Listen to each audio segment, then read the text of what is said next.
Hello friend, स्वागत है आपके अपने class 10 12th only YouTube channel पर। तो आज हम बात करने वाले हैं रक्त व रक्त समूह की। ये वीडियो नंबर थर्ड है, कहा जाए वीडियो नंबर डेट थर्ड है ये।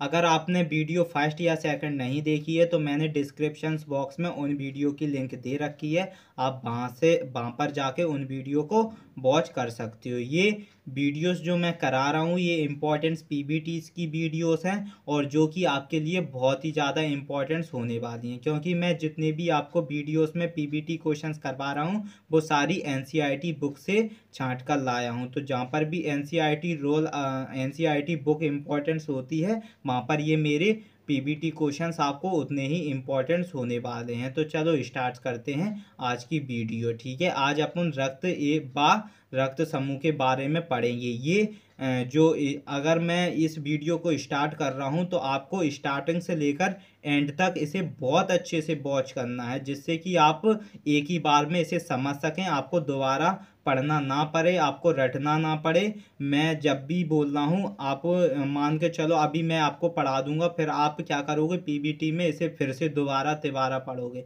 ये आपको कोई टेंशन नहीं है, आप आराम से पढ़ो, लेकिन वीडियो को स्टार्टिंग से लेकर एंड तक अच्छे से वॉच करो तो आपको ये फुल्ली समझ में आ जाएगी, जिससे कि आपको दोबारा पढ़ने की ज़रूरत नहीं पड़ेगी। तो चलो स्टार्ट करते हैं। सबसे पहले कहा जा रहा है कि इसमें जो रक्त समूह के बारे में, जो ब्लड होता है और ब्लड ग्रुप्स के बारे में बात करें तो जो आपका ए बी ओ तथा ए बी ये एक रक्त समूह होते हैं। ये कैसे होते हैं? ए बी होता है, किसी के खून को हम ए से डिनोटेट करते हैं, बी से, ओ से, ए बी से भी डिनोटेट करते हैं। ये क्या होता है इसके बारे में पता करते हैं। तो जो आपके जो रक्त समूह की बात करें, जो रक्त समूह की बात, तो रक्त समूह का पता सबसे पहले 1902 ईसा में किसने? कार्ल लैंडस्टीनर ने लगाया था। जो कहा जाता है कि जो ए हुआ, बी हुआ, ए बी और ओ हुआ और ए बी हुआ, ये क्या है? ये आपके ब्लड ग्रुप्स हैं, कहा जाए रक्त समूह। इसका पता किसने लगाया था? 1902 ईसा में किसने? कार्ल लैंडस्टीनर ने लगाया था। किसने लगाया था? कार्ल लैंडस्टीनर ने लगाया था। इसके बारे में पता किसने? सर्वप्रथम जो 1902 में कार्ल लैंडस्टीनर ने इसके जो ब्लड्स के भी ग्रुप होते हैं इसके बारे में सबसे पहले किसने पता किया था? लैंडस्टीनर ने किया था। और लैंडस्टीनर ने दो तरह का प्रतिजनन पाया, और जो लैंडस्टीनर ने दो तरह के क्या प्रतिजनन पाया, जिसे प्रतिजनन ए कहा जाता है और प्रतिजन बी कहा जाता है। तो ए बी ओ और ए बी ये आपके ब्लड ग्रुप्स हैं, और ब्लड ग्रुप्स का सबसे पहले पता 1902 में किसने? कार्ल लैंडस्टीनर ने लगाया था। और लैंडस्टीनर ने दो तरह का प्रतिजन बताया था, दो तरह के प्रतिजन का पता लगाया था, पता पाया था, जिसे हम प्रतिजन ए कहते हैं और प्रतिजन बी कहा जाता है। ठीक है, ये आमतौर पर वाहिकाओं में बहने वाले रक्त में क्या होता है? हिपेरिन होता है। जो आमतौर पर जो वाहिकाओं में बहने वाला जो रक्त होता है जिसे क्या कहते हैं? हिपेरिन होता है। जो क्या करता है? प्रोथ्रोम्बिन क्या करता है? प्रोथ्रोम्बिन को थ्रोम्बिन में बदलने की क्रिया नहीं होने देता है। क्या कहा जाता है? आमतौर पर जो वाहिकाओं में बहने वाले रक्त में क्या रहता है? हिपेरिन होता है। क्या होता है? हिपेरिन होता है। और हिपेरिन क्या काम करता है? हिपेरिन जो प्रोथ्रोम्बिन होता है, प्रोथ्रोम्बिन को किसमें?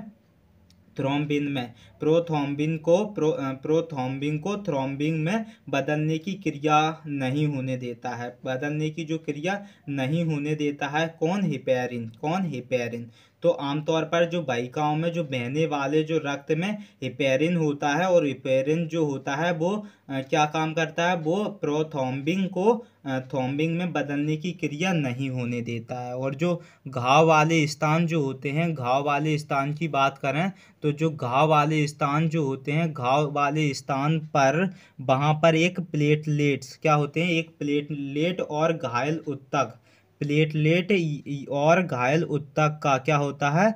क्या होता है? थम्पला होता है, थम्पलोस्टिन जिसे प्रोथ्रोम्बिन को थ्रोम्बिन में बदल देता है, प्रोथ्रोम्बिन को थ्रोम्बिन में बदल देता है, जिसे थ्रोम्बिन प्लाज्मा, जिसे थ्रोम्बिन प्लाज्मा में विलय क्या हो जाता है, क्या होता है, फाइब्रिनोजेन होता है, क्या होता है, फाइब्रिनोजेन को अबिल्य फाइब्रिन तंतुओं में बदल देता है। किसमें बदल देता है, फाइब्रिनोजेन को अबिल्य फाइब्रिन तंतुओं में बदल देता है। ठीक है, तो आपके जो घाव वाले स्थान पर वहां पर क्या होता है, प्लेटलेट्स या घायल उत्तक, और घायल उत्तक का क्या होता है, थम्पला, क्या होता है, थम्पला स्टेन होता है, थम्पला स्टेन होता है, थम्पला स्टेन होता है, जो क्या करता है, जो क्या करता है, जो प्रोथ्रोम्बिन को थ्रोम्बिन में बदल देता है, प्रोथ्रोम्बिन को थ्रोम्बिन में बदल देता है, और थ्रोम्बिन प्लाज्मा विलय क्या कर देता है, फाइब्रिनोजेन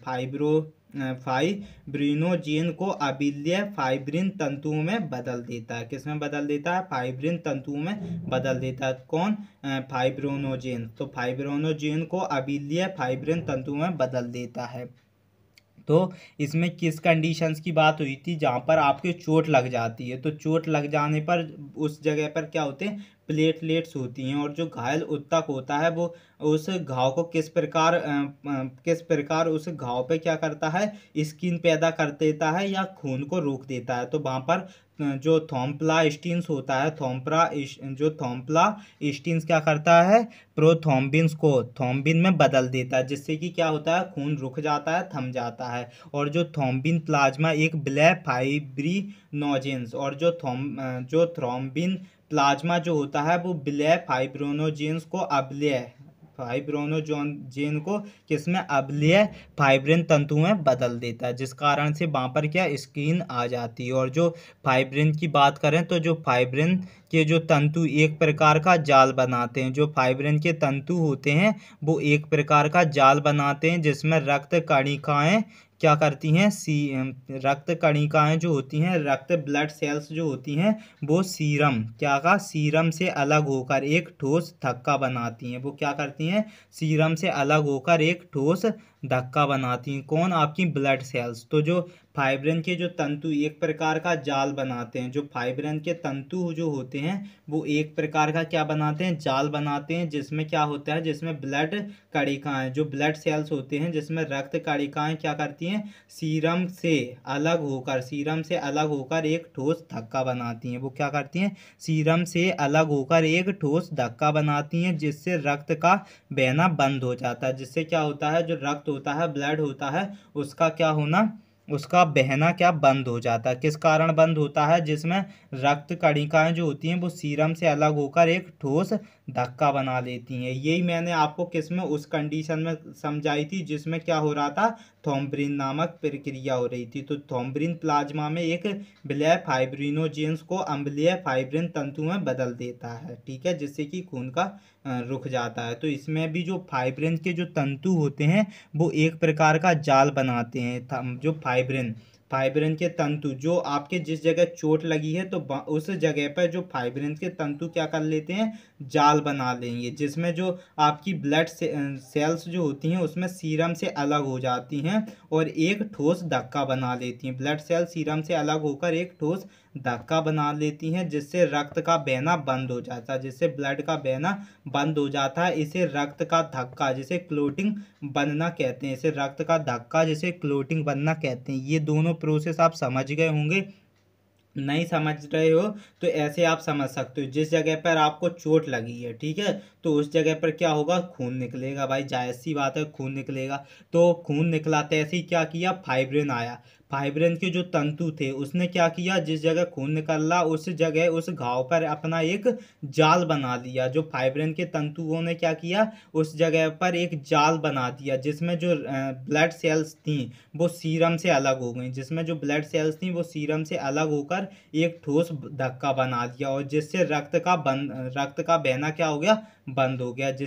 इसे हम धक्का या क्लोटिंग्स कहते हैं, जिसे हम रक्त का धक्का बनना या क्लोटिंग्स बनना कहते हैं। अब बात करेंगे मानव में औसत रक्त जो होता है, मानव में औसत रक्त कितना होता है इसकी हम बात करेंगे। जो मानव होता है, तो मानव में औसत रक्त की बात करेंगे, सिस्टोलिक की बात करेंगे। औसत रक्त सिस्टोलिक दबाव 120 mm 120 mm और औसत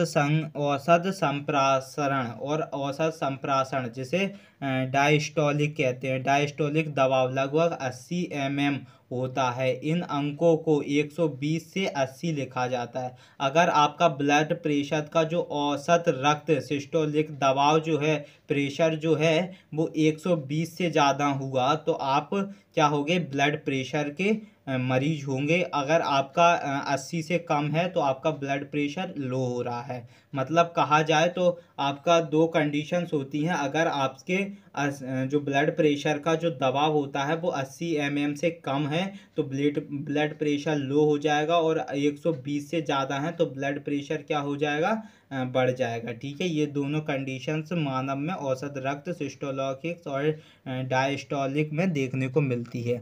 और अब बात करेंगे हीमोग्लोबिन्स की। तो जो हीमोग्लोबिन्स एक ऑक्सीजन से संयुक्त होकर एक अस्थायी यौगिक जिसे ऑक्सी हीमोग्लोबिन बनाता है। जो आपकी हीमोग्लोबिन होता है, हीमोग्लोबिन एक ऑक्सीजन से संयुक्त होकर, किससे, हीमोग्लोबिन ऑक्सीजन से संयुक्त होकर एक अस्थायी यौगिक क्या बनाता है, एक अस्थायी यौगिक बनाता है। क्या बनाता है, एक अस्थायी यौगिक जो हीमोग्लोबिन जो होता है वो ऑक्सीजन से संयुक्त होकर एक अस्थायी यौगिक जिसे हम ऑक्सी हीमोग्लोबिन बनाता है। क्या कहा जाता है उसे, ऑक्सी हीमोग्लोबिन कहा जाता है, ऑक्सी हीमोग्लोबिन कहा जाता है। और जो हीमोग्लोबिन से एक बैगनी रंग का होता है, कैसे रंग का होता है, वॉयलेट्स बैगनी रंग का होता है। जो हीमोग्लोबिन्स की बात करें, हीमोग्लोबिन्स की कलर की बात करें तो हीमोग्लोबिन्स का कलर कैसा होता है, हीमोग्लोबिन्स का जो कलर जो होता है तो हीमोग्लोबिन्स का कलर बैंगनी रंग का होता है, जबकि ऑक्सी हीमोग्लोबिन्स एक चमकदार लाल रंग का होता है। जबकि जो आपका ऑक्सी हीमोग्लोबिन्स जो होता है वो चमकदार लाल रंग का होता है। कैसा होता है, ऑक्सी हीमोग्लोबिन एक चमकदार लाल रंग का होता है। तो हीमोग्लोबिन्स के रंग की भी बात पूछ सकते हैं कि हीमोग्लोबिन्स का रंग कैसा होता है, एक बैंगनी कलर का होता है हीमोग्लोबिन्स, और जबकि जो ऑक्सी हीमोग्लोबिन्स एक चमकदार लाल रंग का होता है। जबकि जो हीमोग्लोबिन्स कहा जाए तो आपका जो खून जो होता है, खून का रंग लाल क्यों होता है, हीमोग्लोबिन्स के कारण। किसके कारण, हीमोग्लोबिन्स के कारण। तो हीमोग्लोबिन्स एक बैंगनी रंग का होता है, जबकि जो ऑक्सी हीमोग्लोबिन्स होता है एक चमकदार लाल रंग का होता है। ठीक है, और मानव शरीर में जो रक्त की मात्रा शरीर के भार का लगभग 7% होती है। जो मानव शरीर होती है तो मानव शरीर में जो रक्त की जो मात्रा होती है, रक्त की मात्रा की बात करें, ब्लड प्रेशर जो ब्लड खून की वैल्यू कहा जाए, खून की मात्रा जो होती है मानव शरीर में, रक्त की मात्रा शरीर के भार का लगभग 7% होती है। शरीर के भार का कितना होता है, शरीर के वेट के हिसाब से लगभग 7% होती है। और रक्त का जो पीएच वैल्यू जो होती है, पीएच मान जो होता है वो 7.4 होता है। जो रक्त का पीएच मान 7.4 होता है। रक्त एक तरल संयोजी उत्तक है। जो रक्त जो होता है वो एक तरल संयोजी उत्तक होता है। रक्त की बात करें तो रक्त एक प्रकार का एक तरल संयोजी उत्तक होता है। और ठीक है, तो आपसे ये जनरल क्वेश्चंस हो जाएगा, जनरली आपसे पूछ लिए जाते हैं जो मानव शरीर के बारे में, कि मानव शरीर में जो रक्त की मात्रा के बारे में पूछ लिया जाएगा कि मानव शरीर की जो रक्त की मात्रा शरीर का भाग 7% होती है। और जो रक्त की ब्लड की पीएच वैल्यू 7.4 होती है। रक्त एक तरल संयोजी उत्तक है। रक्त कैसा है, एक तरल संयोजी उत्तक होता है। और रक्त में 2 प्रकार के पदार्थ पाए जाते हैं। जो रक्त जो होता है, रक्त में 2 प्रकार के क्या होते हैं, पदार्थ पाए जाते हैं। जो रक्त जो होता है, रक्त में क्या होता है, रक्त में 2 प्रकार के पदार्थ पाए जाते हैं। एक प्लाज्मा होता है और एक रुधिर राणु होता है, जिसे हम ब्लड क्या कहते हैं, ब्लड कार्पस कहते हैं, ब्लड कार्पस्कल्स कहते हैं। कहा जाए रक्त में 2 प्रकार के पदार्थ होते हैं, प्लाज्मा और रुधिराणु। प्लाज्मा और रुधिराणु होते हैं। रक्त में दो प्रकार के क्या होते हैं, पदार्थ होते हैं। और जो प्लाज्मा में 90% जल होता है। जो प्लाज्मा जो होता है, प्लाज्मा की बात करें तो प्लाज्मा में 90% जल होता है। जो प्लाज्मा होता है, प्लाज्मा में 90% क्या होता है, जल होता है तथा शेष भाग कई प्रकार के कार्बनिक तथा अकार्बनिक पदार्थ पाए जाते हैं। जो प्लाज्मा होता है, प्लाज्मा में 90% जल होता है। प्लाज्मा में 90% क्या होता है, वाटर होता है, पानी होता है, और तथा शेष भाग में कई प्रकार के कार्बनिक अर्थात अकार्बनिक पदार्थ पाए जाते हैं। और बाकी के जो 10% भाग बचा है उसमें कार्बनिक या अकार्बनिक क्या होते हैं, सब्सटेंस पदार्थ पाए जाते हैं। प्लाज्मा में प्रतिरक्षी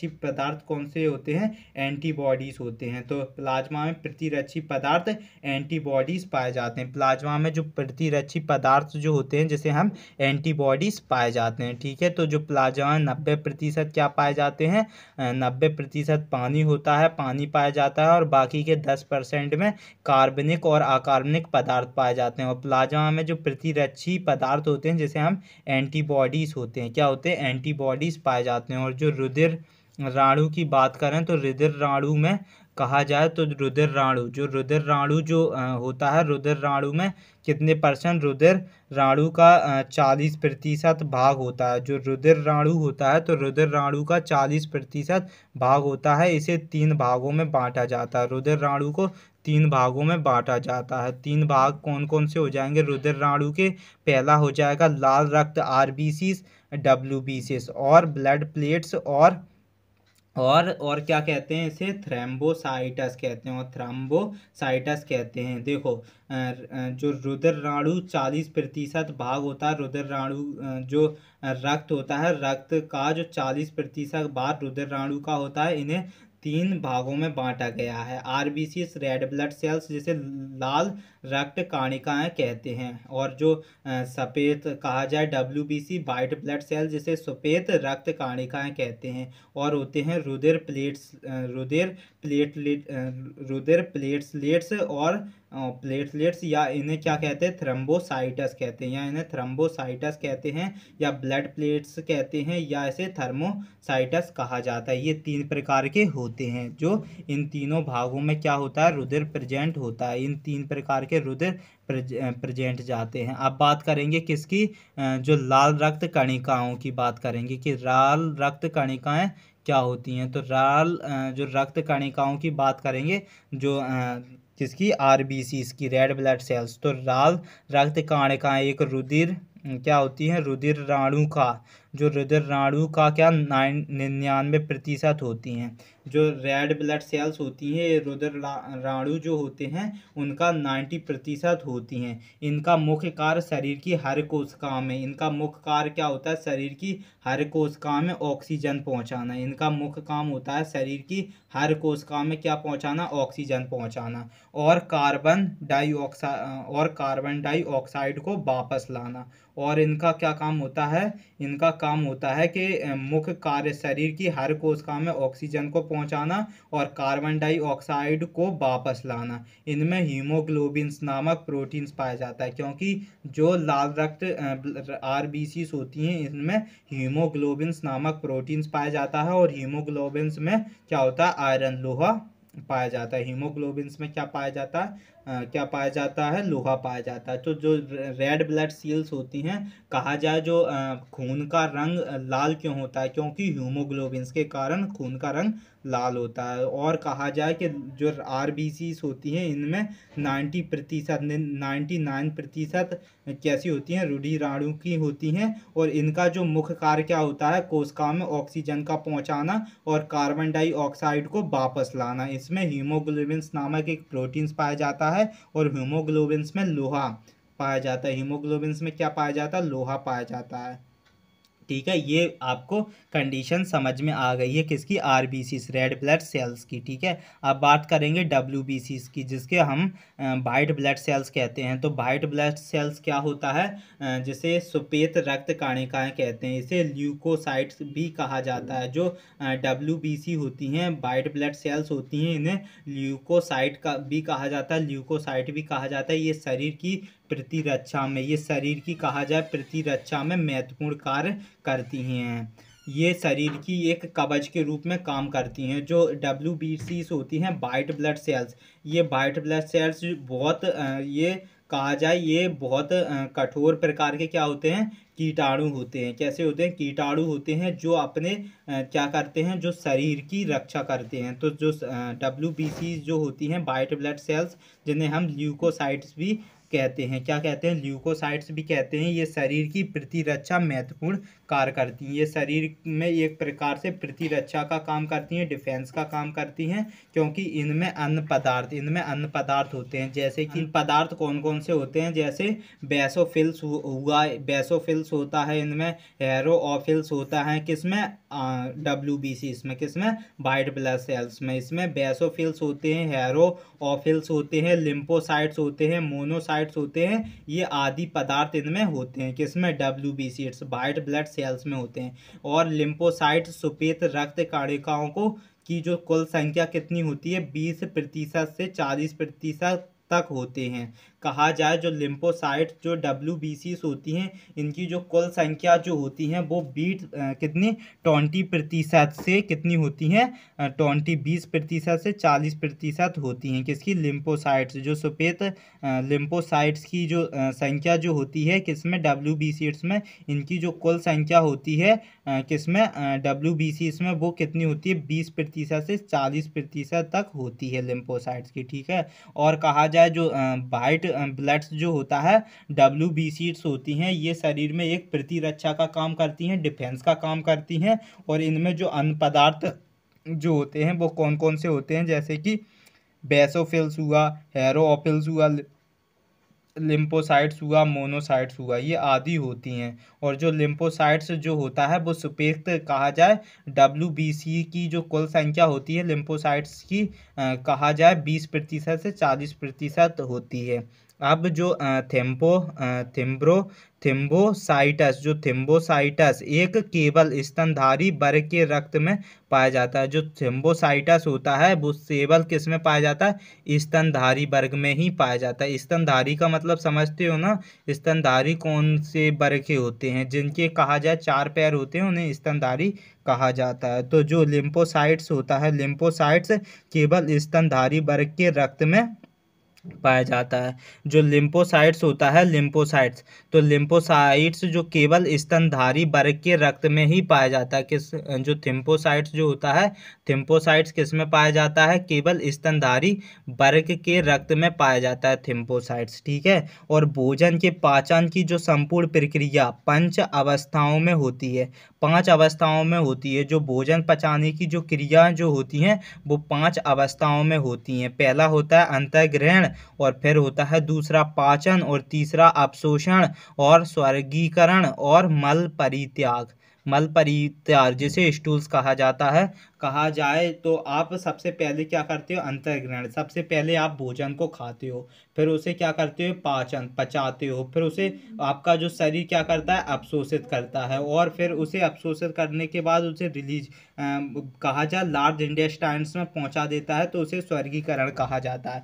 फिर वो क्या करता है, एक प्रकार का जो एनवस के लास्ट स्टेज पर पहुंच जाता है, तो उसे मल परित्याग कहा जाते हैं। क्या कह देते हैं, उसे मल परित्याग कहते हैं। तो भोजन के जो पाचन की संपूर्ण प्रक्रिया कितनी अवस्थाओं में होती है, 5 कंडीशंस में होती है। वो कंडीशंस मैंने आपको समझा दी है। अब बात करेंगे जो डाइजेशंस, जो आप सबसे पहले क्या करते हो, अंतर्ग्रहण करते हो। क्या करते हो, उसे कोई सा भी भोजन को सबसे पहले आप भोजन को क्या करते हो, खाते हो, तो उसे अंतर्ग्रहण करते हो। तो अंतर्ग्रहण की क्रिया को समझते हैं। अंतर्ग्रहण की क्रिया क्या होती है, जिसे हम क्या कहते हैं, डाइजेशंस कहते हैं, इंजेक्शंस कहते हैं, इंडाइजेशंस कहते हैं, इंजेक्शंस कहा जाता है, अंतर्ग्रहण इंजेक्शंस कहते हैं।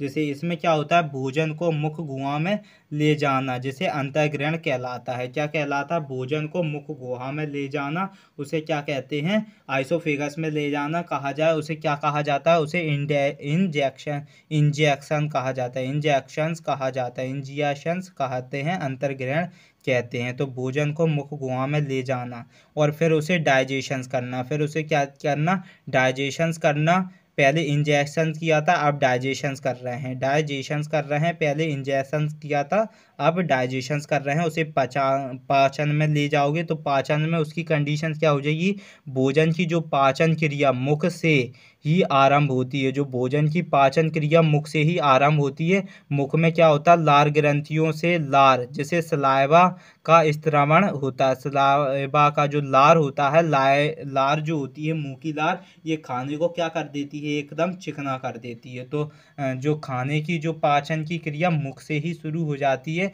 मुख में जो लार ग्रंथियों से जो लार होती है, सलाइवा का क्या होता है, स्त्राव होता है।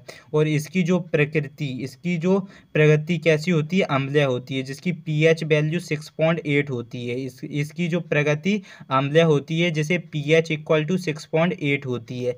लार में क्या होता है, टाइलिन एवं माल्टेज नामक एंजाइम्स पाए जाते हैं। लार में टाइलिन एवं माल्टेज नामक क्या होते हैं, एंजाइम्स पाए जाते हैं। जो लार होती है, लार में क्या पाए जाते हैं, लार में टाइलिन एवं माल्टेज नामक क्या होते हैं, एंजाइम्स पाए जाते हैं। लार जो होती है, लार में टाइलिन एवं माल्टेज नामक एंजाइम्स पाए जाते हैं। और भोजन के आमाशय में पहुंचने पर क्या होता है, फाइलोकीरिक ग्रंथियों से क्या होता है, जठर रस निकलता है। जो भोजन के आमाशय में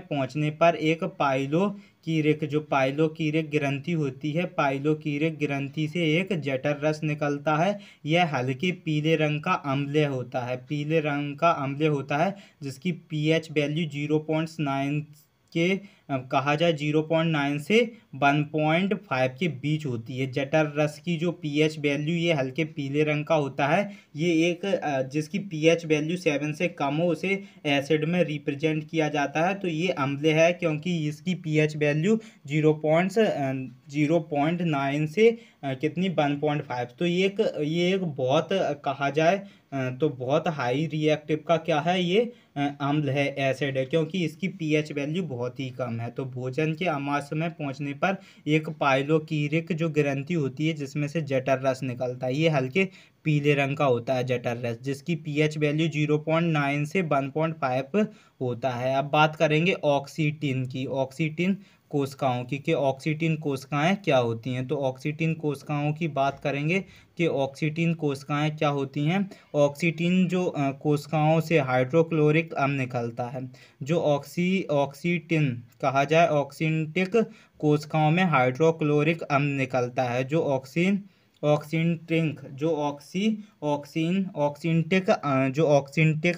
कोशिकाओं से क्या निकलता है, हाइड्रोक्लोरिक अम्ल निकलता है। क्या निकलता है, हाइड्रोक्लोरिक अम्ल निकलता है। यह अम्ल एंजाइम्स की क्रिया को तीव्र कर देता है, और यह जो अम्ल होता है वो एंजाइम्स की क्रिया को क्या कर देता है, तेज कर देता है। और तथा निष्क्रिय क्या करता है, निष्क्रिय प्रोपेप्सिन्स को क्या कर देता है, सक्रिय पेप्सिन में एक प्रकार का प्रोटीनिन्स को रेनिन में बदल देता है। प्रोटीन को किस में कर देता है, रेनिन में बदल देता है। तो जो आपकी ऑक्सेंटिक कोशिकाओं में जो हाइड्रोक्लोरिक अम्ल का निकलना होता है, यह एक अम्ल एंजाइम्स की क्रिया को तीव्र कर देता है, जिससे कि जो निष्क्रिय प्रोपेंसिन्स की जो सक्रिय पेप्सिन में और तथा प्रोटेनिन्स को रेनिन में बदल देता है। तो ये इसकी कंडीशंस होती है, किसकी, ऑप्सिनिन कोशिकाओं की, क्योंकि इसमें हाइड्रोक्लोरिक अम्ल निकलता है। ठीक है, ये इसकी रिएक्शंस कंडीशंस थी, क्रिया थी। अब बात करते हैं जो पेप्सिन प्रोटीन्स की। तो पेप्सिन प्रोटीन्स को खंडित कर तरल पदार्थों में कहा जाता है, पेप्सिन प्रोटीन्स को खंडित कर एक तरल पदार्थ में, तथा टेनिन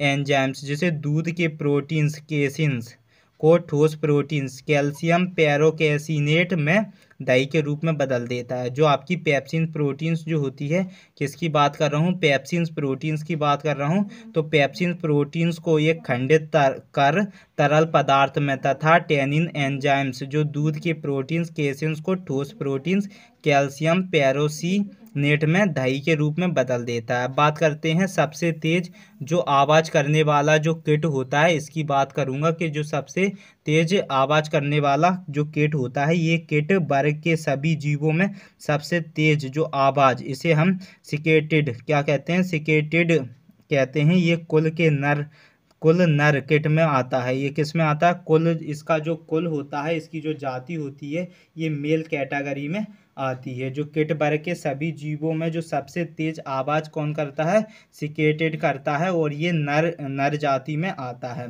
और इसके जो कंपन करने वाले अंग होते हैं, इसके जो कंपन करने वाले अंगों में टेम्पल से कितने टेम्पल से जिसे टेम्पल से अंगों से क्या होती है, कहा जाए 7400 आवृत्ति प्रति मिनट की आवाज़ निकलती है। क्या निकलती है, 7400 आवृत्ति प्रति मिनट की आवाज़ से निकलती है।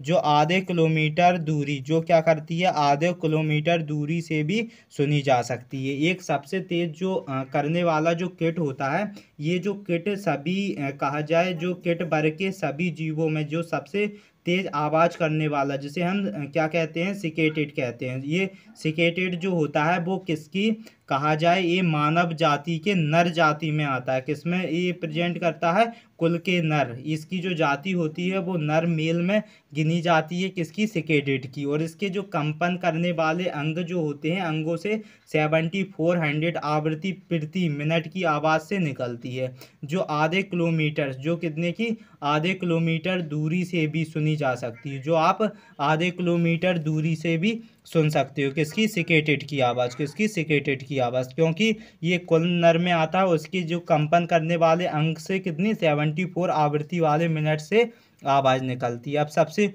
ऊंचा जंतु के बारे में बात करेंगे। जो सबसे ऊंचे जंतु जो होते हैं, जिन्हें हम क्या कहते हैं, प्राणी जगत।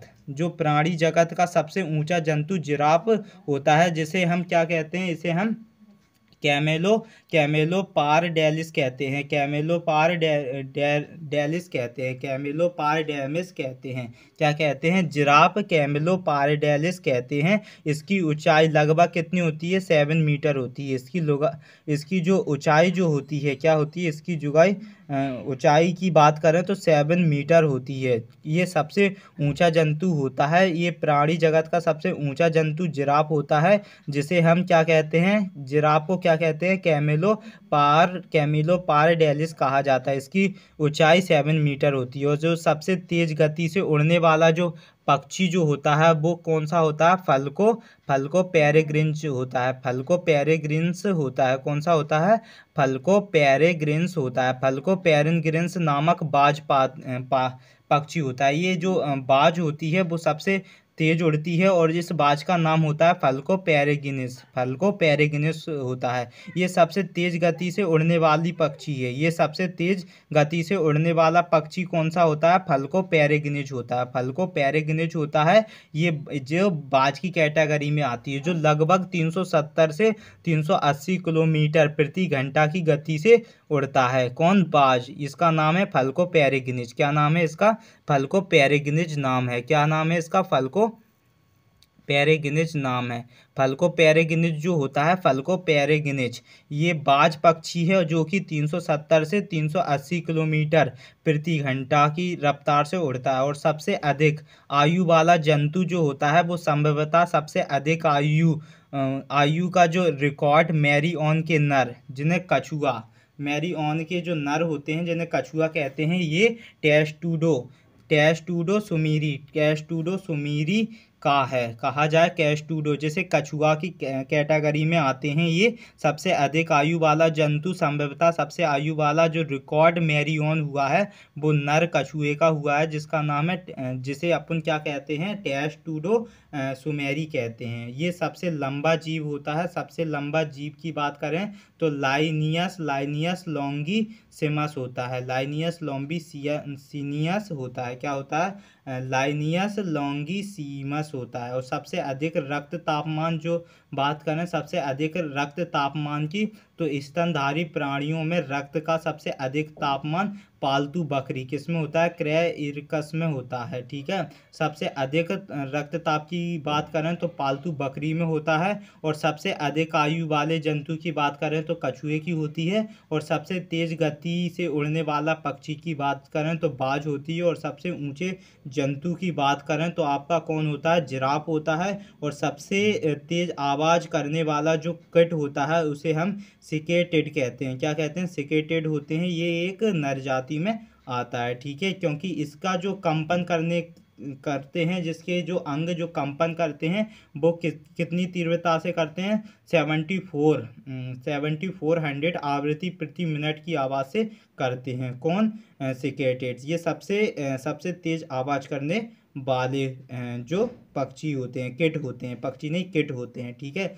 तो आज के लिए इतना ही रहने देते हैं। ये शायद वीडियो नंबर या डे नंबर सेकंड था। अगर आपने डे फर्स्ट या सेकंड नहीं देखा है तो मैंने वीडियो के डिस्क्रिप्शन बॉक्स में उन वीडियो की लिंक दे रखी है। ये बहुत ही इंपॉर्टेंट टॉपिक्स होने वाले हैं, इंपॉर्टेंट पीबीटी क्वेश्चंस होने वाले हैं, क्योंकि ये मैं एनसीईआरटी से छांट कर लाया हूँ। और एनसीईआरटी आपके लिए बहुत अहम रोल प्ले करती है। अगर आपको 100 में से 100 आउट ऑफ मार्क्स लाना है तो एनसीईआरटी को आपको लगाना है। इसलिए मैं कह रहा हूँ ये आपके 100% इम्पॉर्टेंस है। जितने भी मैं पीबीटी ला रहा हूँ ये 100% इम्पॉर्टेंस पीबीटी है। अगर आपने बायोलॉजी ले रखा है तो ये मेरे सारे इम्पॉर्टेंस पीबीटी को आप एक बार ज़रूर पढ़ें। तो चलो आज के लिए इतना ही, मिलते हैं नेक्स्ट वीडियो में।